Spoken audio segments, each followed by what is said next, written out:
It's my first time reacting to any of their content. I don't know anything. I don't know what to expect, but Too Fancy, Too Furious Wine.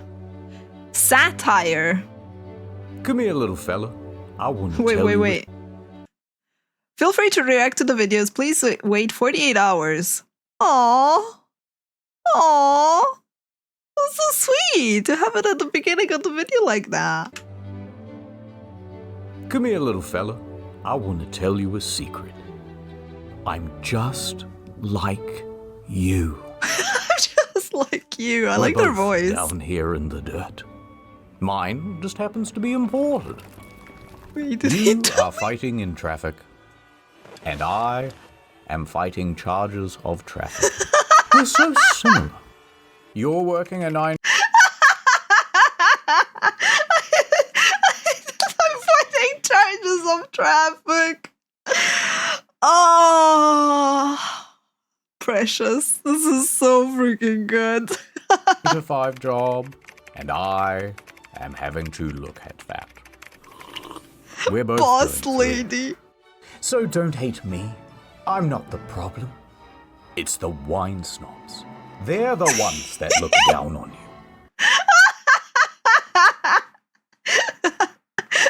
I'm good.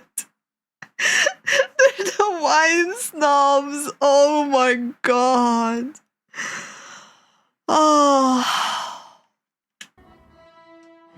I love this. I don't blame him.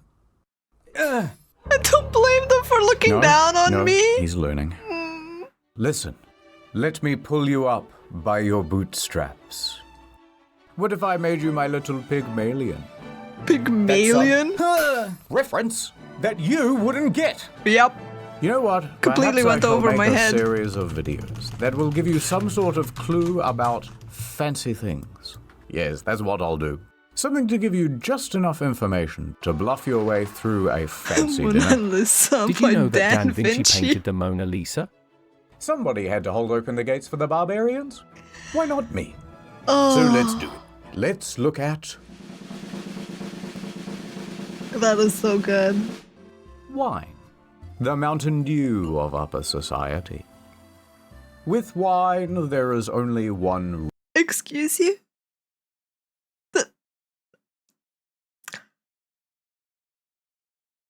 What did I just see? Rule. Kill or be killed. What the fuck?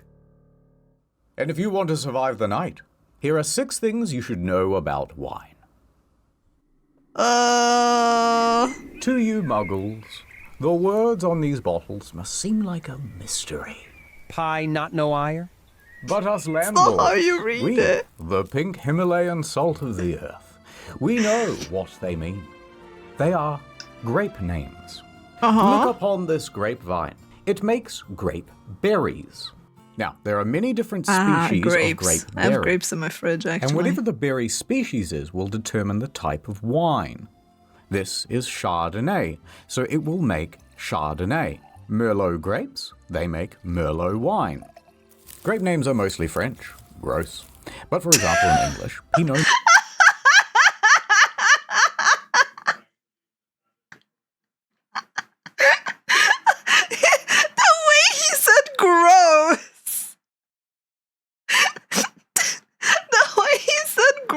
Just triggered the hell out of me. Oh, everyone loves hating on French, including French people. I actually like France and some French people. Every French person I met, except 2, were really nice. Oh, but it's just the way he said gross. Like, suddenly the tone of voice changed from like, so we're having a nice day, a stroll for the grapevine. Gross. Noir means black pine, because it kinda looks like a black pine cone, if you squint. You have to squint a lot.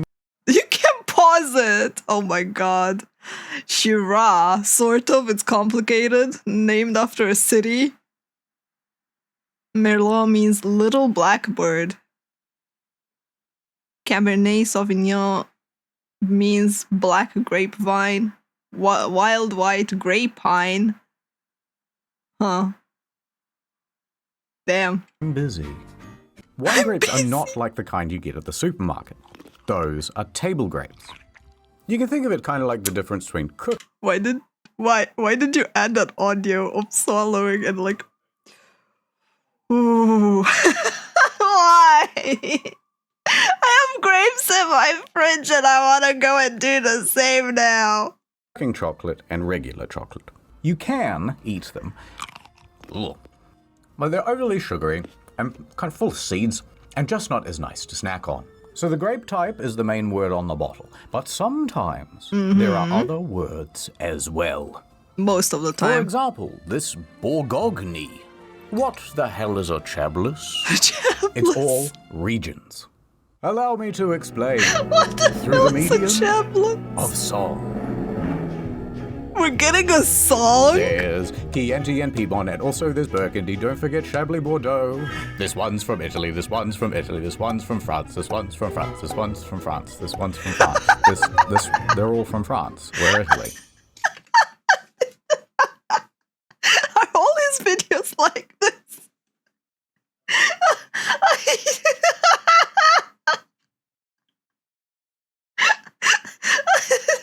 This is so freaking good.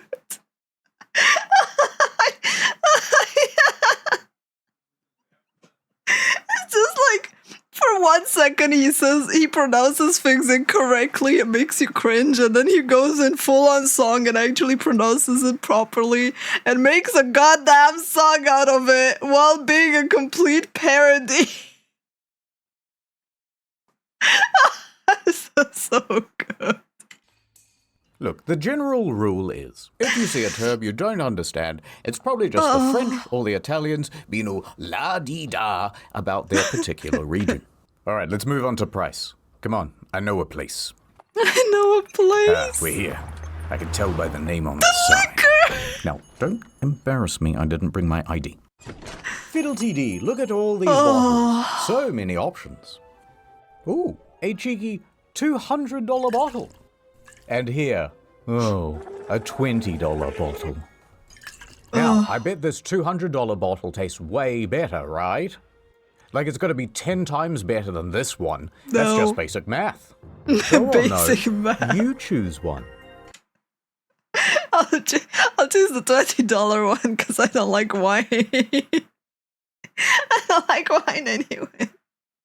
I mean, there are some wines that are actually really nice, but like, yeah.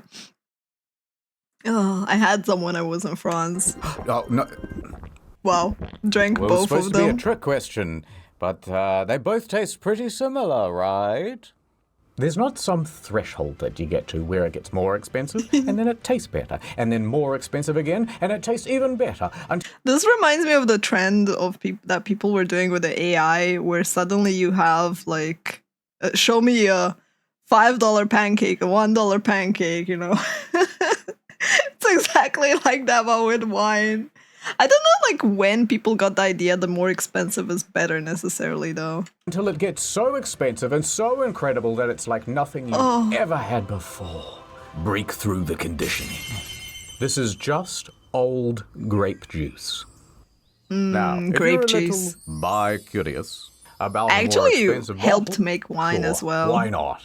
On the Gold countryside. letters grace the label, hand engraved by goldsmiths. Famed wine critic described the taste as mind-boggling. Realistically, Mind-boggling. after about $60, the flavor doesn't get much better.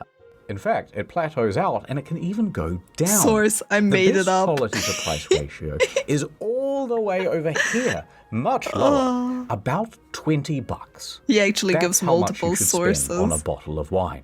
Now, some people will say that I'm putting my heart and soul into this thing. I'm making an art, a form of art. How much is that worth? How much is art worth? about $20. Gonna die. I'm gonna die. Oh man. This video is like critting the hell out of me. I just watched 5 minutes of it and I can't stop it. Ah, how expensive were the cookies for grandma? priceless because I lost the recipe and I missed them dearly. Ah, but what about the Vintage? Vintage! Whoa, look at this. A couple of cromulent slender necks. Please stop! And they're the same price as well. But this one is from 2019, and this one is from 2022. Well, surely the older one is the better one, right? No. Many people think that wine No. aging goes like this, and the flavor just keeps getting better over time. Wrong, wrong, wrong. The wine at the store has already been aged at the winery. I don't need to be more aged by sitting on this shelf and just collecting dust, or spending years at the back of your pantry at home. If I'm for sale, I'm ready to be consumed. I'm ready to have your hot lips wrapped around me. Why you gotta say that? Why you gotta say that?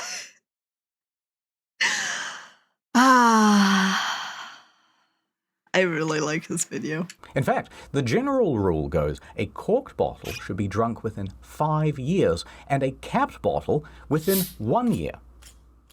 Really? There's more. Interesting. Let's I did pretend not know I'm a that. waiter at a restaurant.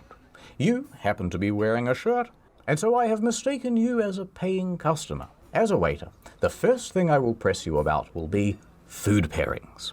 White wine with fish? A Merlot with pork? Well, kid, I'm gonna have to pair this truth nugget with something you don't want to hear. I was gonna say, what do you The pair food your pairing nugget doesn't with? really matter. It's all completely subjective. It's cuisine by horoscope. It's food astrology. Pay no attention to the sommeliers in the comment section. They are bullshitting to upsell.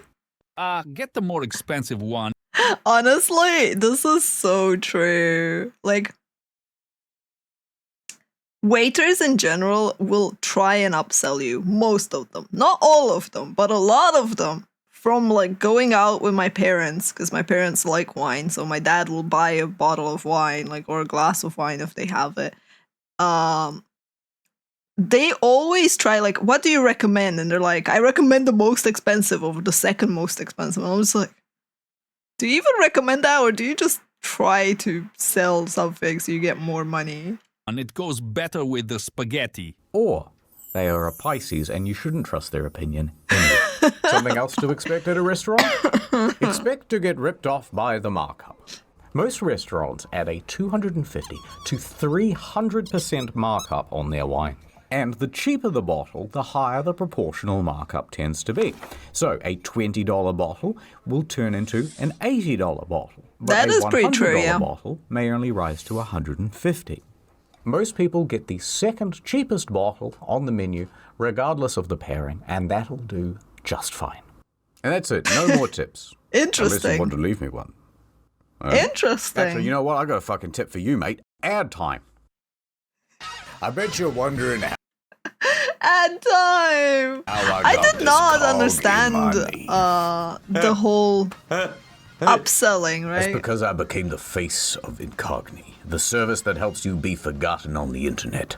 I used to be a humble florist. One day we received a shipment of forget-me-nots.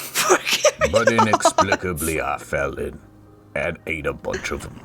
I forgot everything that day. My address, my web browsing habits, where I worked, Damn. what my child's face looked like. I was Wow. supposed to pick it up from daycare, so that was kind of embarrassing. I just picked one of the kids that kind of looks like me. Oui, monsieur. Close enough. Oui, Have you ever signed up for some dodgy website? Have you That's ever a dodged up for a nicely done legitimate website ad, and they sell all your honestly. details onto a dodgy website? That's where I come in. Incogni man.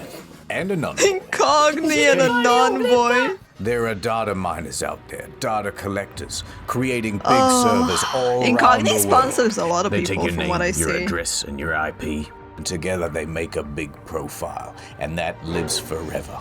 I am here to send them annoying legal notices to tell them to fuck off. Take That was so funny. Steve off your database. European law this, American law that. Go to incogni.com/internet store to get 60% off an annual plan. The cog signal. The cog signal. I swoop into the data centers. Legal notice. Tackle of the processes with admin. I'm dying. I don't know. Damn and Raid Shadow wait a minute. Legends, yeah. Inganokni Nam. Go to incogni.com/internet historian. Incogni man. Remember me? NordVPN, wow. No. Who's the kid? Je suis très affamé, monsieur, s'il vous plaît. That's a good deal. Ad over. Welcome to the Wine Underground. We have our meetings here because it stays at a very pleasant temperature. You know, us wine masons, we control everything. We are few, but many. That doesn't... I find it awesome that he took the previous sponsor and put it in this video and also memed about not remembering them because Incogni helped with that.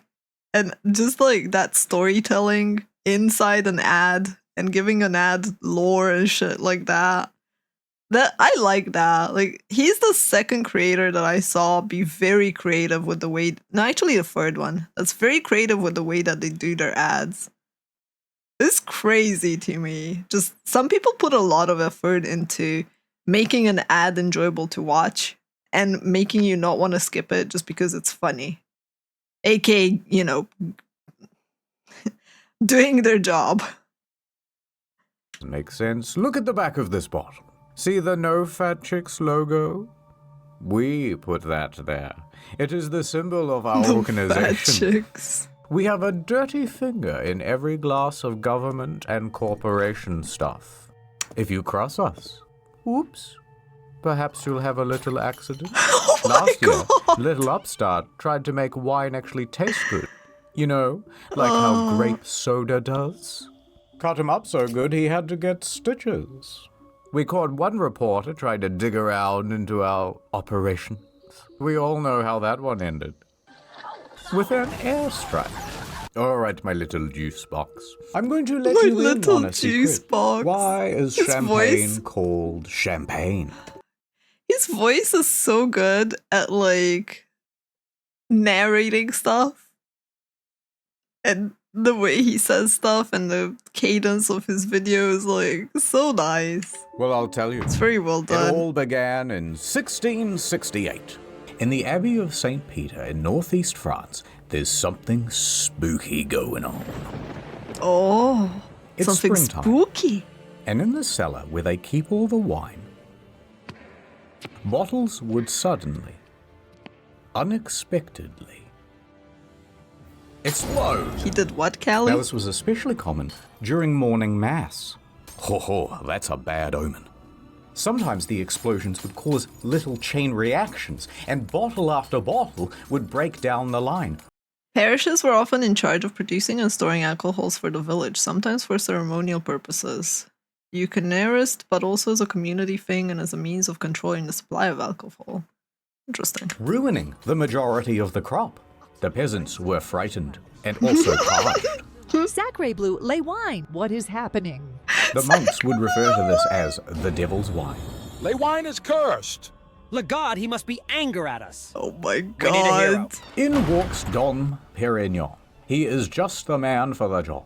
A Benedictine monk at the abbey. He's got a new role, the cellar master. And it's his mission to find out what the hell is going on here. So Dom starts looking at all the bottles. And what he figures out pretty quickly is that the wine itself is releasing gas. The gas builds up pressure and... why that is happening, Yeah, the he game is doesn't know. amazing. But it's his job to stop it. So he gets to work, trying all sorts of things to stop his mortal enemy. The bubbles. The bubbles. In the first year, he tried insisting that only the youngest grapes be picked. Perhaps this will stop your bubbles. And it This will didn't. stop your bubbles. The next year, he changed up how the grapes were pressed. Push harder. We'll squeeze out the bubbles. Son of a bitch. He tried picking the grapes very early in the morning and no other time. Nope. And on and on. The bubbles would win the battle every year. For God 8 damn. long years, he tried all sorts of different things, Excuse you? and no strategy worked. No, the bubbles. Eventually, having he was at the point of nightmares. almost giving up. Until one day, hey,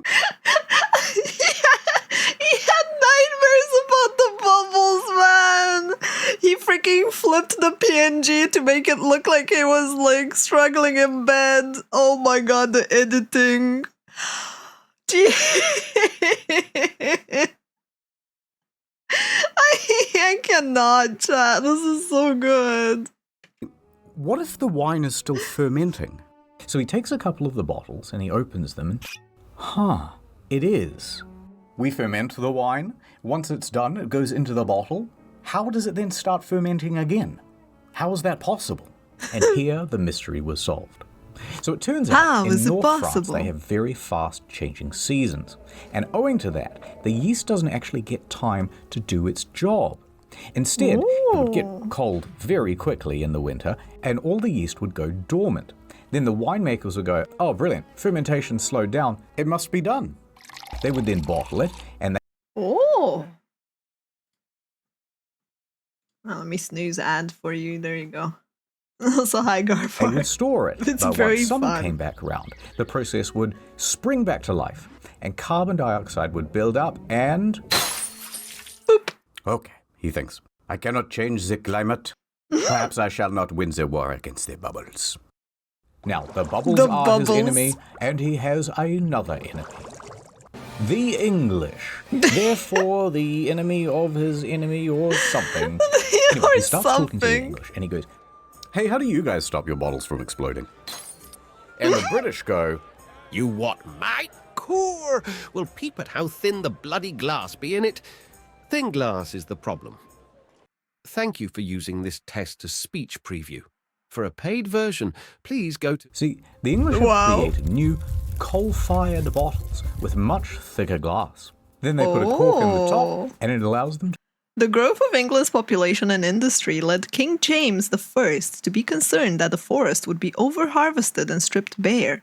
That was especially a problem at the time because it would mean not enough timber for the navy to make ships, so he passed a law heavily restricting deforestation. The English shifted to using coal for the manufacturing process, which burnt a lot hotter than wood, ideal for glassmaking. To make very foamy beer. That's right. He could just use thicker bottles and he won't have to worry about stopping the bubbles at all. So Dom goes running back to France. He's panting, he's sweating, and there's bits of brie on his shirt. He's going, better bottles, better bottles. Everyone's confused and terrified. Oh man, I want some brie. And there it was. The people of France loved it. I love this new style. Even the French royals were enjoying new wine, TM. Now I want to play that game again. Extra yeast and sugar to really get the bubbles going. And so Dom Perignon had created what we call today champagne.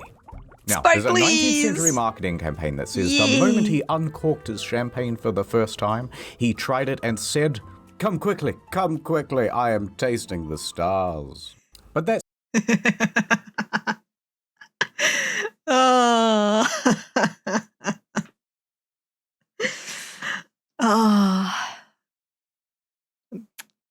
What's a better duo, Chad, than champagne and coming quickly? It's actually a myth. He never really said that. But there's still a problem. And this one, Dom cannot fix. The pulp. If you bottle wine while it's still fermenting, so that you can keep the bubbles in, you're also trapping in a bunch of dead yeast and debris and gross particles too. God. Also, it's all cloudy. No, we want it clear. We want it crystal looking. How will we ever solve this problem? Dom dies. What? 1805. In walks Madame Clicquot. She's just the man for the job. I'm also French. I have come to remove all the little beats. I will clench my teeth together and go pitu back into the bottle. Now.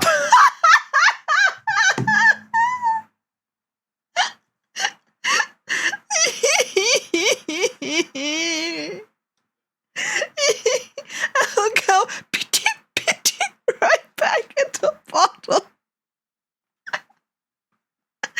I'm sure a lot of people would not be opposed to having wine spit in their mouth, but yeah.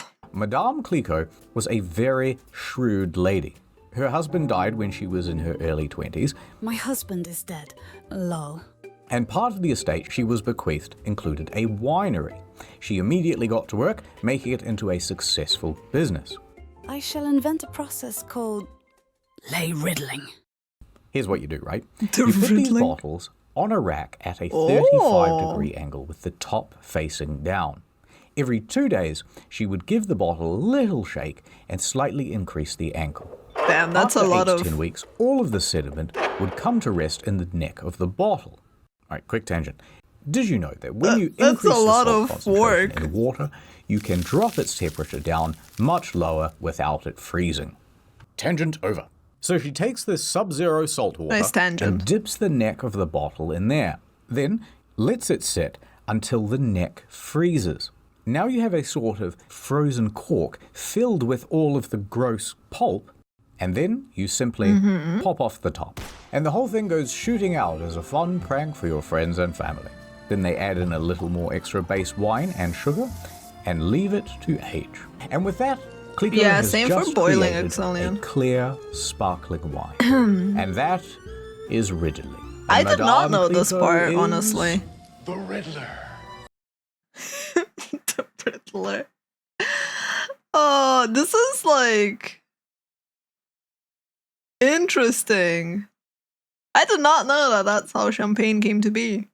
As in like the crystal clear variant. That's what they did initially. That's really cool. So Dom Perignon and Madame Clico are both credited as the godfather and godmother of champagne. Aww. Today, the Dom and Clique brands are owned by LVMH, the same parent company that owns Louis Vuitton, Tag Heuer, Tiffany & course. Co, Hennessy. Actually, pretty much every luxury brand. I see. Why Every is it luxury called brand, of course, of champagne? course. Well, that's because it comes from the Champagne region, you dummy. And anything else with bubbles is just sparkling wine. Sparkling wine is the higher order term, so champagne is a type of sparkling wine. There are many other different types of sparkling wine, Prosecco probably being the most notable. Although its production process is different, as instead of being fermented in a bottle, the wine is fermented in highly pressure-resistant metal casks. Metal casks? Interesting. Madame Clique, I can't say her name, also arguably invented the rosé. Also, many of these first champagnes were made using red wine grapes. Interesting. They actually used red wine, huh?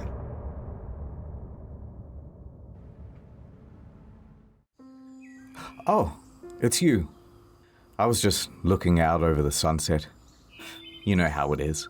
Thinking about stuff that happened Honestly, in the past.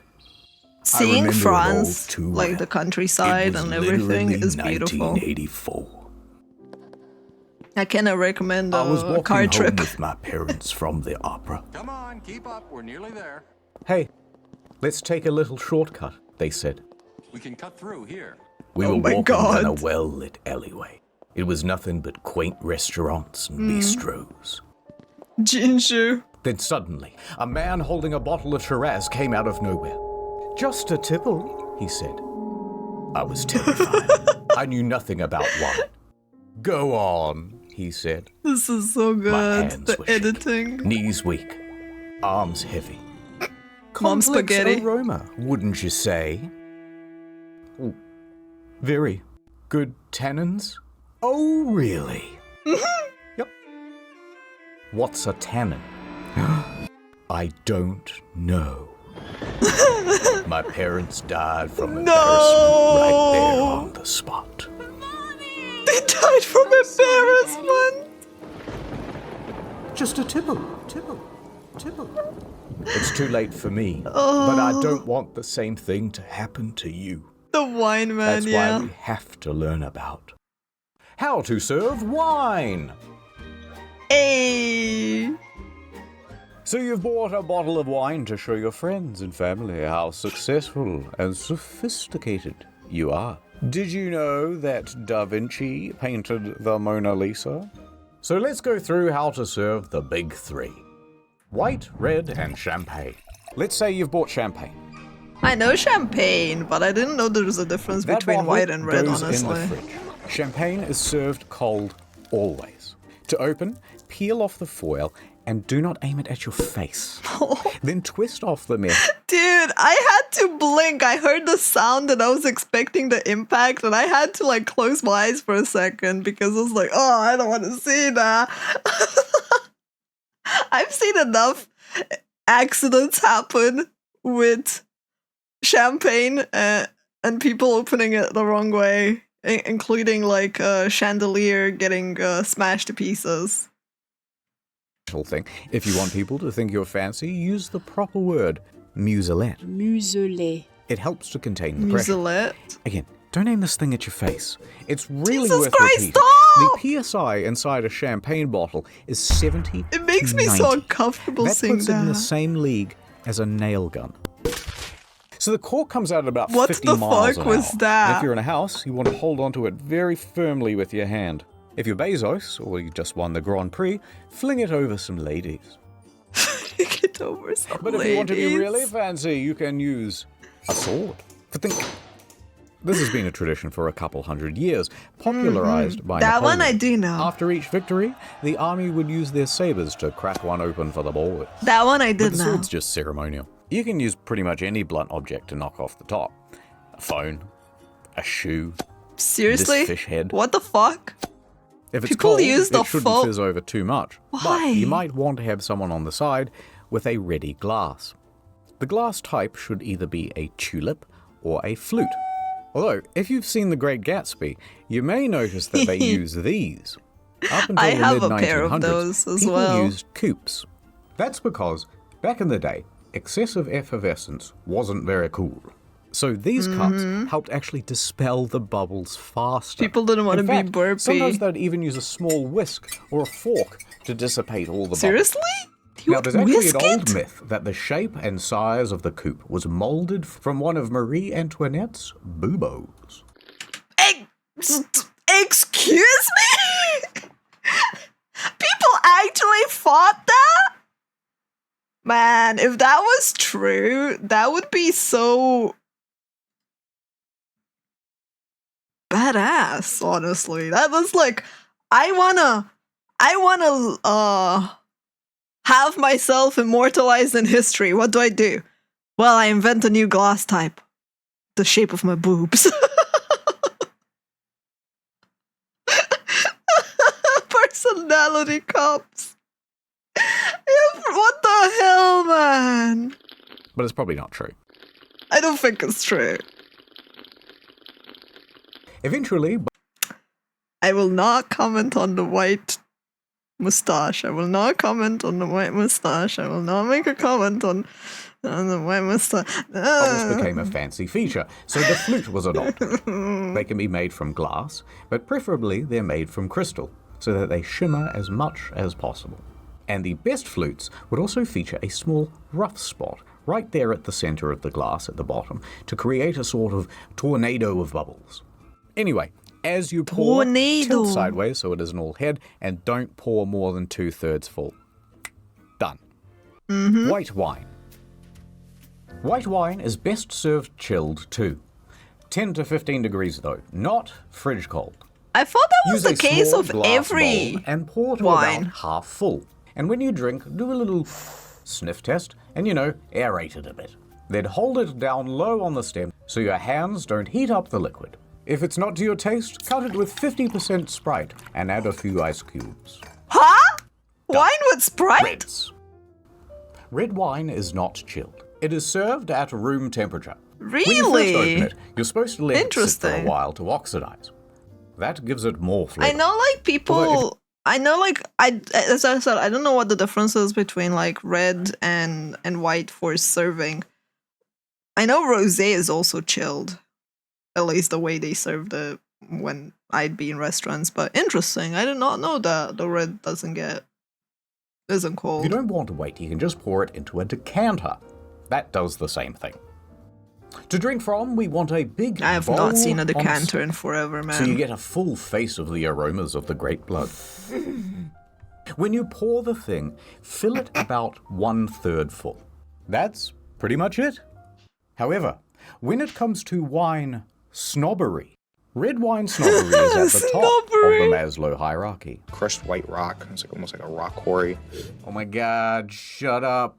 And there's a taste testing thing that people do, and they all go a bit mental, and it's kind of gross, and it looks dumb.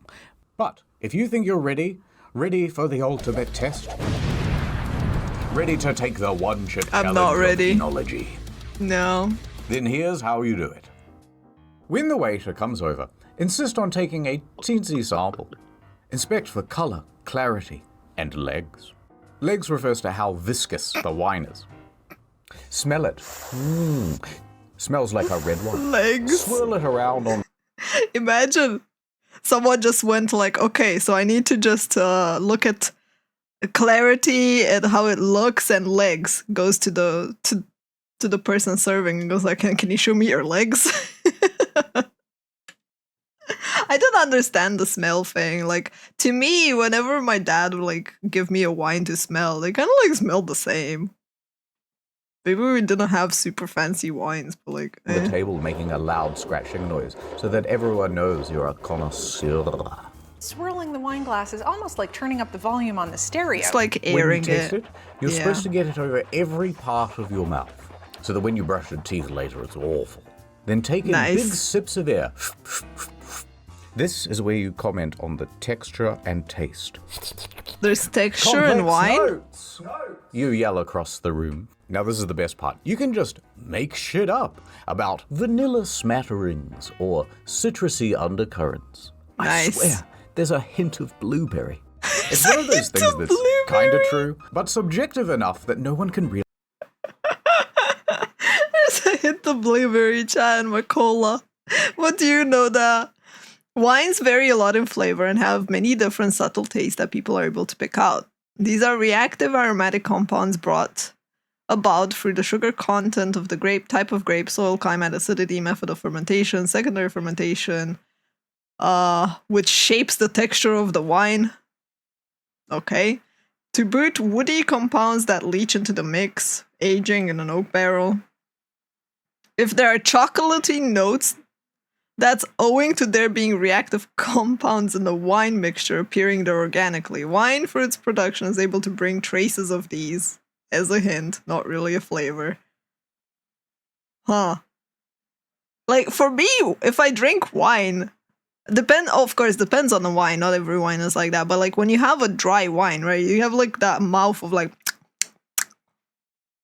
It is like... What texture is there to wine? I've never had a wine that had texture. I've had wine that's way too sweet and wine that's way too dry. That's about it. Really refute you.